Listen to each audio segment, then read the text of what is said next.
Les gens du voyage se sont donné rendez-vous devant la mairie de Bordeaux. Dès leur arrivée, les portes étaient fermées et un cordon de CRS était là pour les recevoir. D'après nos informations, le maire de Bordeaux était toujours en vacances. Comme ça. Donc le 22 septembre à 16 h, on sera reçu par le cabinet de Sarkozy. Alors, je voulais vous le faire savoir, je fais partie de cette délégation. Il y aura 5 hommes et une femme qui seront écoutés. Donc le but, c'est de dénoncer ce qui se passe en ce moment. Voilà, je voulais vous le faire savoir. J'ai oublié de dire quelque chose pour tout le monde, il faut vous passer le message. Il faut savoir que le 4 septembre, à 14 h 30, place de la République à Paris, il y a une manifestation citoyenne. Donc tous ceux qui se sentent citoyens, c'est tout le monde qui est appelé. C'est organisé par 30 associations, dans l'UFAT, l'Union Française des Agents Musicales, sera aussi présente à cette manifestation. Donc il est très important pour ceux qui se trouvent pas très loin de Paris ou s'ils peuvent venir, le 4 septembre à 14 h 30, place de la République. Comme vous le voyez sur ces images, un enfant appartenant aux gens du voyage est en train d'apporter au CRS une rose pour simplement montrer que les gens du voyage ne sont pas des sauvageons, mais qui veulent trouver une issue à leurs problèmes.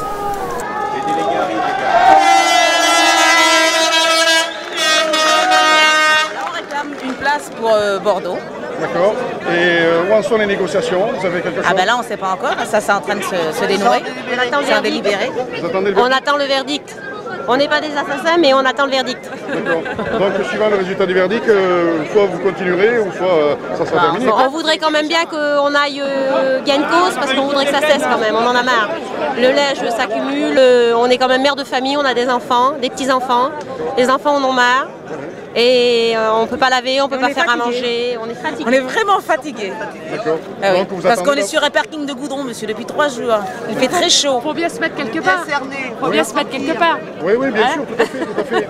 Et, si on prend la route, et le grand problème, c'est que si on prend la route et qu'on part d'ici, on se retrouve ailleurs et ça recommence. C'est surtout ça le grand problème, parce que si ça serait que partir, on partirait. Oui, d'accord. On n'est pas têtu. Mais pour aller où? C'est ça, pour aller où? C'est qu'aucune commune met à disposition on est heureux. Il y en a quand même, mais pas tous.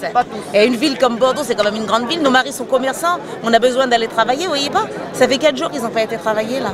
C'est pas rien. Hein. C'est un manque à gagner énorme. Ah ben bien sûr, hein, monsieur. Nous on fait les marchés tous les jours. Hein. Alors. On vit pas d'amour et d'eau fraîche, monsieur. On travaille, on est comme vous. Vous savez, on travaille. Hein. Voilà. Ah oui. Hein. On travaille 54 jours par semaine, nous, monsieur. On ne peut pas être 35 heures. En plus, on est commerçants forains, on n'est pas subventionné. Hein. Quand on est malade ou on touche pas de prime, on touche rien du tout, monsieur. Hein.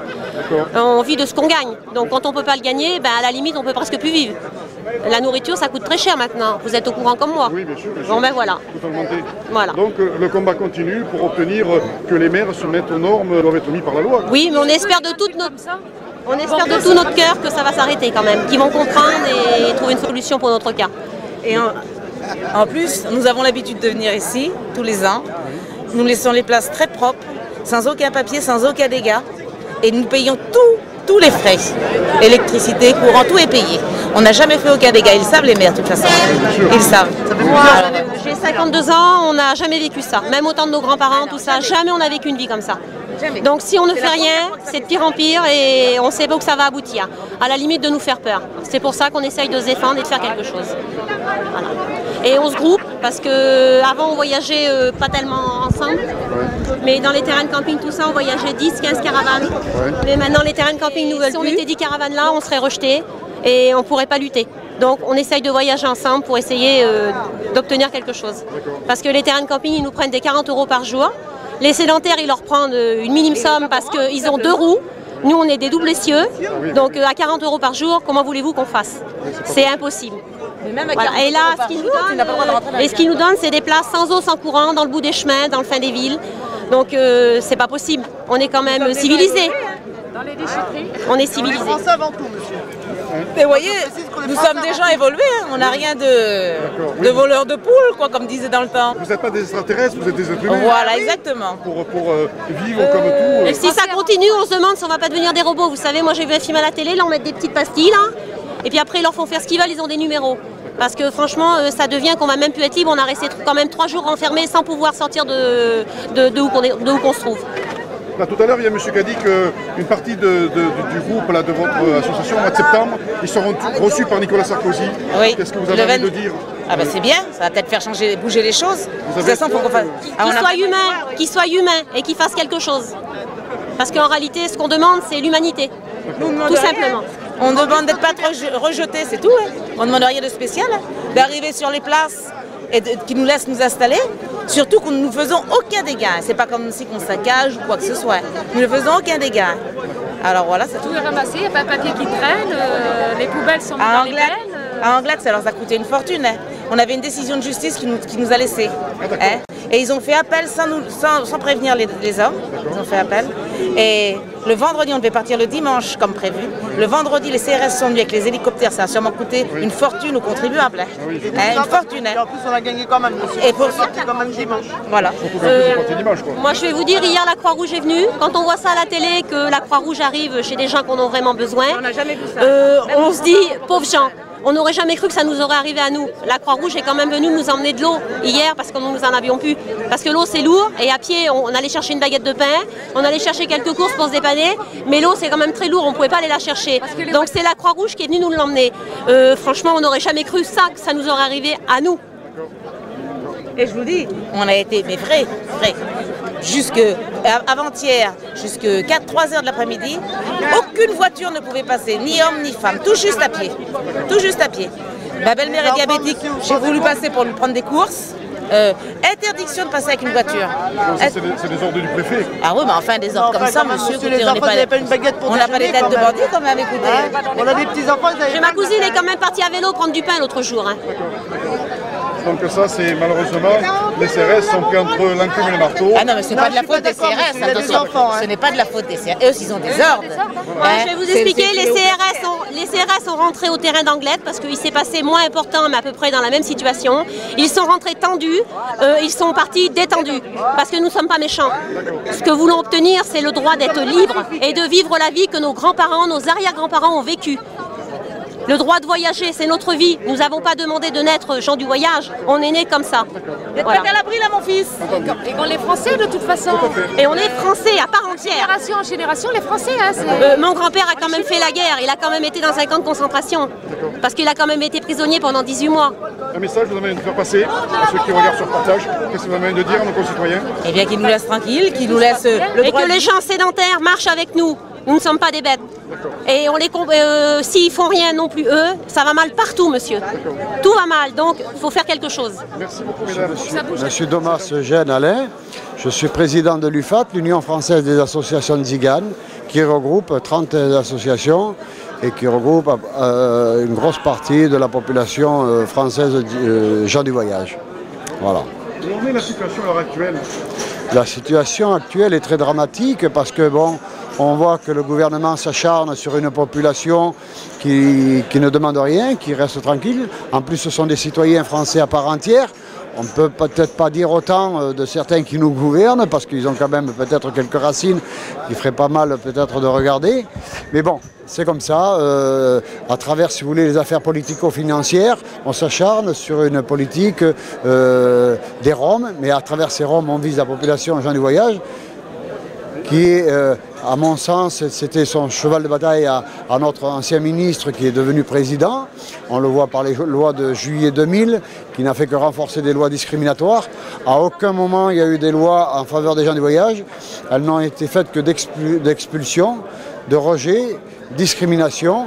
Et comme ce gouvernement s'enfonce un petit peu dans la politique, s'embourbe un petit peu dans ses affaires un peu politico-financières, il n'a pas d'autre moyen que de détourner l'attention, si vous voulez, un petit peu de cette politique que par le biais justement de la stigmatisation des gens du voyage.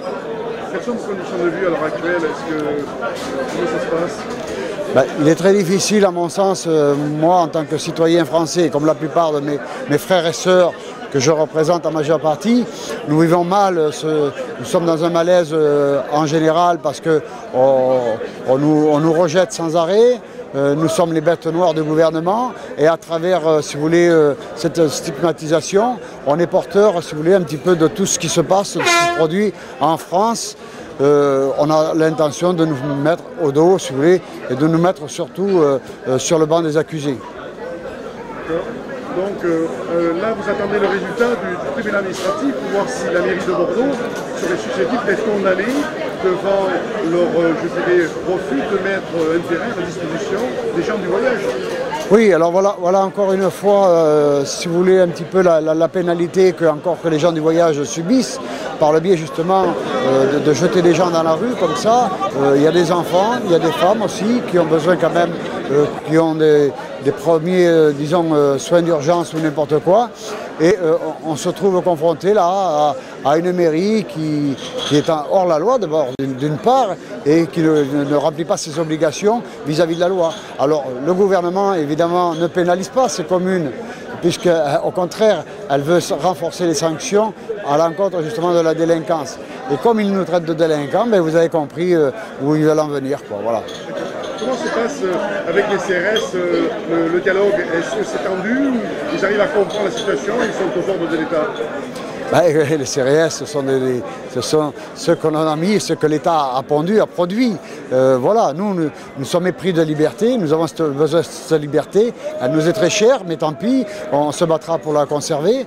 Mais il faut voir que bon, les CRS en face, c'est les représentants de M. Sarkozy. Ils n'ont pas d'autre moyen que d'exécuter les ordres, comme certains exécutent les ordres d'expulsion ou de reconduite à la frontière. Voilà, nous sommes dans une même situation, quoi. Il n'y a pas trop de violence de leur part? Nous non plus, nous ne cherchons pas la violence, nous cherchons plutôt le dialogue. Il est préférable. On ne veut pas faire les enjeux justement de M. Sarkozy, la politique de M. Sarkozy, la provocation. On préfère plutôt entamer la négociation. Maintenant, s'il n'y a pas moyen de négocier, on verra ça plus tard. Quelle est l'attitude que nous prendrons justement vis-à-vis de ce qui sera produit au tribunal administratif. Est-ce qu'il y a des gens de chez vous qui ont été reçus par le maire de Bordeaux ou pas du tout? Pas encore à ma connaissance, bon, mais je pense qu'il doit être en vacances. C'est vrai qu'il a beaucoup à faire, hein. Il est en vacances, il se soucie guère des gens qui sont dans la rue, où on leur interdit pratiquement le ravitaillement et tout ça. C'est pas son souci, vous comprenez bien. Hein. Un mot pour la conclusion, qu'est-ce que vous aurez envie de dire pour nos citoyens qui vous écoutent? Moi je passe ce message qu'il ne faut pas croire tout ce qui est à l'encontre des gens du voyage, que c'est un peuple qui est disons marginaux, criminels comme on nous a traités de criminels et de délinquants. Non, nous avons une liberté, c'est vrai, en apparence, mais nous la payons très cher au détriment de la discrimination, du rejet, de l'exclusion que l'État, chaque fois, amplifie et nous honore justement par le biais donc, de ce rejet perpétuel. D'accord. Donc c'est ça le mot de la conclusion. Voilà.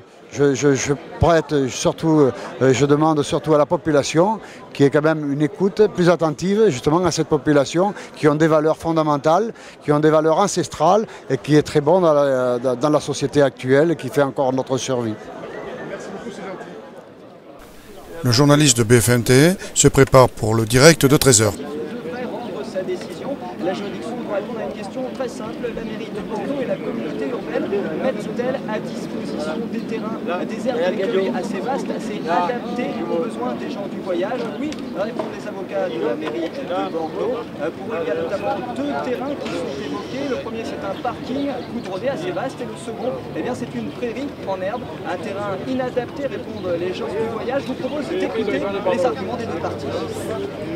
De Bordeaux, Alain Juppé, des gens du voyage qui se sont rassemblés nombreux, plusieurs centaines, pour clamer leur mécontentement. Ils sont ici dans une ambiance bon enfant, mais tout de même déterminés, comme l'explique le président de l'association des gens du voyage. Veulent absolument réaffirmer qu'ils sont français. Ils refusent tout amalgame avec les Roms de Roumanie. C'est un peu le problème actuellement, nous disent les responsables des associations. Il y a un amalgame qui est créé. Alors ici, dans une ambiance bon enfant, vous voyez avec les drapeaux, ils veulent des gens du voyage qui restent déterminés, ils ne partiront pas, ils veulent un terrain décent sur lequel s'installer.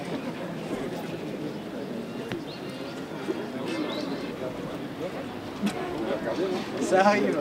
Merci beaucoup. À plus.